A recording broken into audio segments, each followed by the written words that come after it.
माझ्या सर्व मराठी बांधवांना जय महाराष्ट्र. गेल्या काही दिवसामध्ये महाराष्ट्रामध्ये खूप वेगवेगळ्या चर्चा रंगत आहेत महाराष्ट्रामध्ये. मग त्या सामाजिक असो, राजकीय असो, कुठल्याही असो पण आता काही दिवसामध्ये महानगरपालिकेचं निवडणुका पण जवळ आलेले आहेत आणि त्याचा प्रचार वेगवेगळे पक्ष आपापल्या धोरणानुसार खूप तयारीने करतायत. तर मला एक सांगायचं आहे की ह्या ज्या निवडणुका आहेत तर ही एक विकासाची संधी म्हणायला हरकत नाही, पण आपण ही संधी योग्य माणसाच्या हातामध्ये देऊन मिळवली पाहिजे.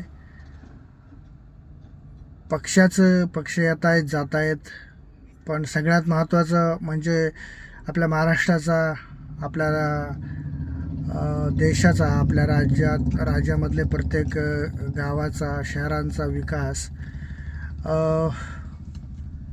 ह्या निवडणुकीवरच अवलंबून असतो. जर आपण ही सत्ता जर व्यवस्थित माणसाच्या हातामध्ये दिली तर खरंच महाराष्ट्रामध्ये आणखीन याच्या पलीकडेही विकास होऊ शकतो. तर मला एक म्हणायचं आहे की जे या महाराष्ट्रासाठी लढतो, ज्या महाराष्ट्रासाठी प्रत्येक मराठी माणसासाठी उभं राहतो,